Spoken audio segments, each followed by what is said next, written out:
old were you when you went to Vietnam? When I went to Vietnam? And you finally got to go. How long did it take you? I was 20. Almost 20. So you joined up when you were 18, 19? Yeah, 18. And it took you 2 years to go to Vietnam. Yeah. Were you ready when you got there? I don't think anybody was ready when they got there. You know, with all the intense training you go through, whether it's the Ranger School or, you know, airborne, paratrooper, I don't think anybody's ready when they get there. You know, there's a lot to learn because everything they teach you in the States, it's a bit different than the real thing, you know. And I had a sergeant, right? His name was Daniel Terrazes. He was a greatest platoon sergeant I ever knew. And stateside, he was an instructor at the airborne school. And I missed one rung one time and fell into the water, right?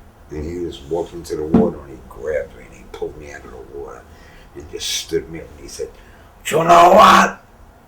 The Lord that made you, your father should have shot in the sink."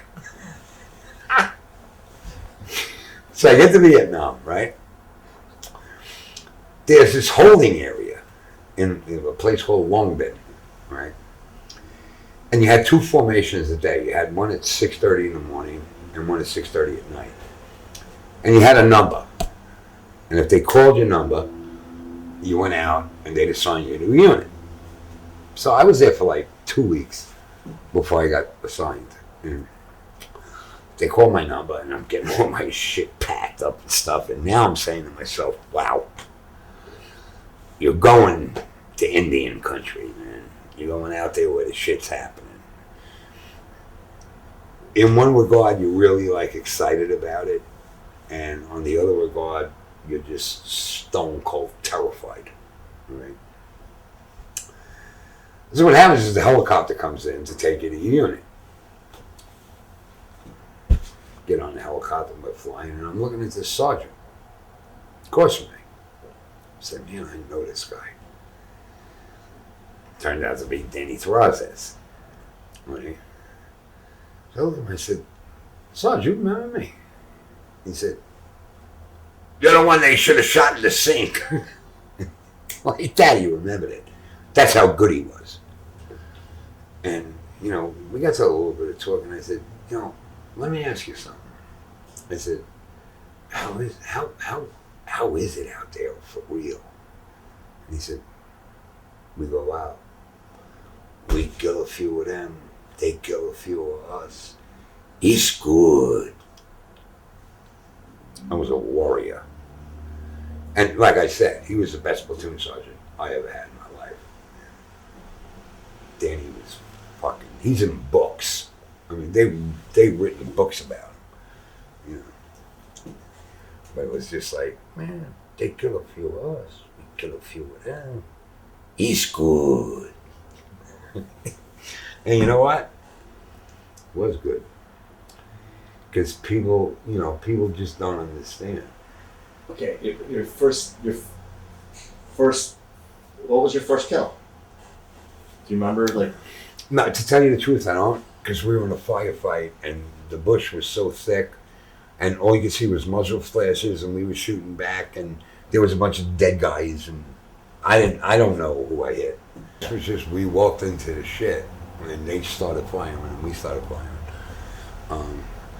The first actual kill that I knew I had was in a village called Gokong. You know, and it was a sniper.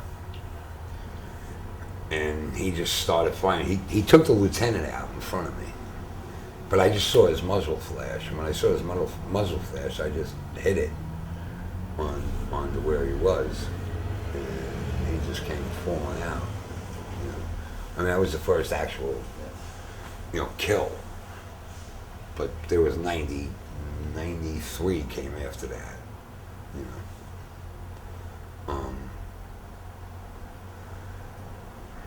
It's war.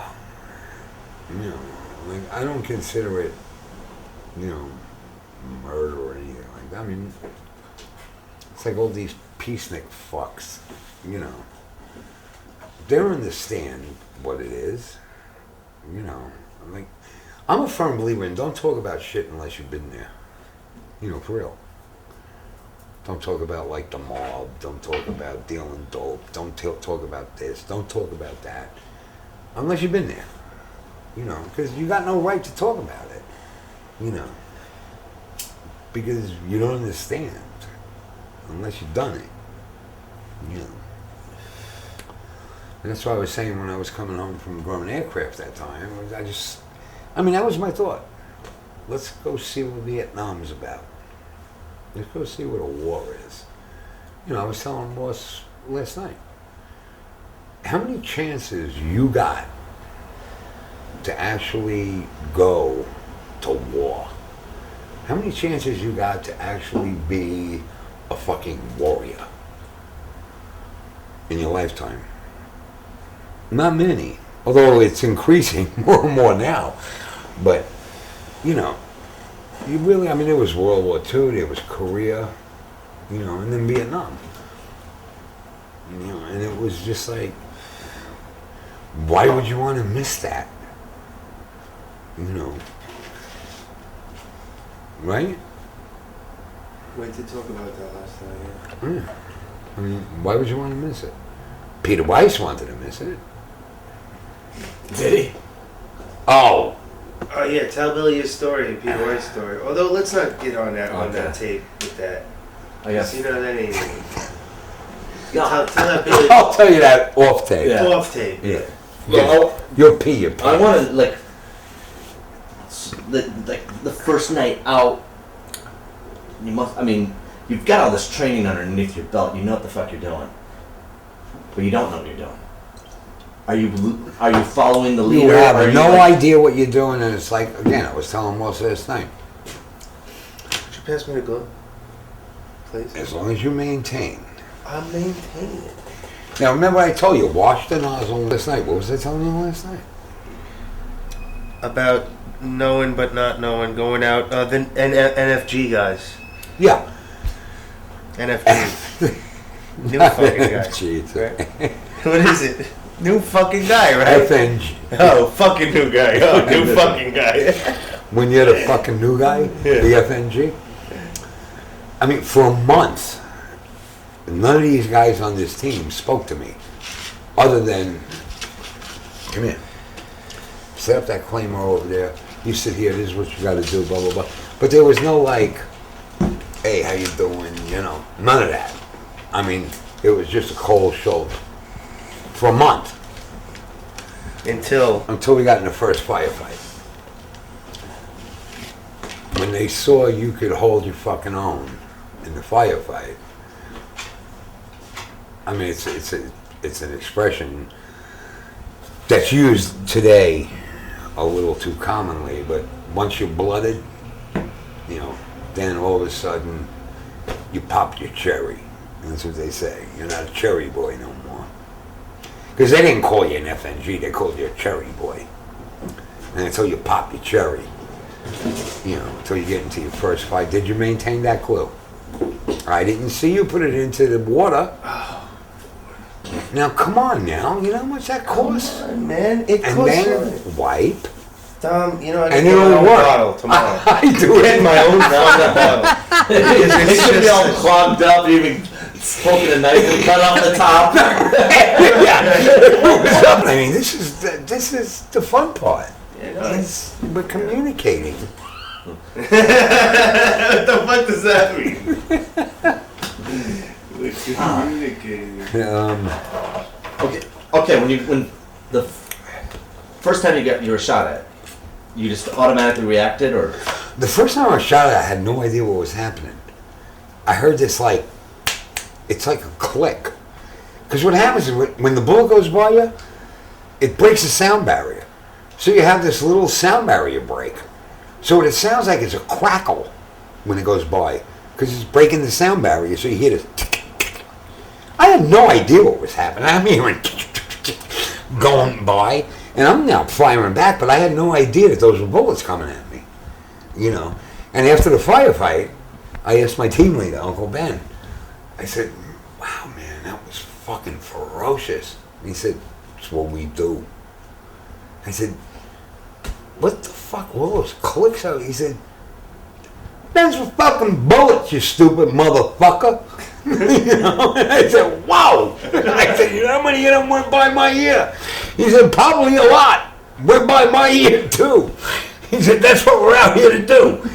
You know, heroes don't die for their country.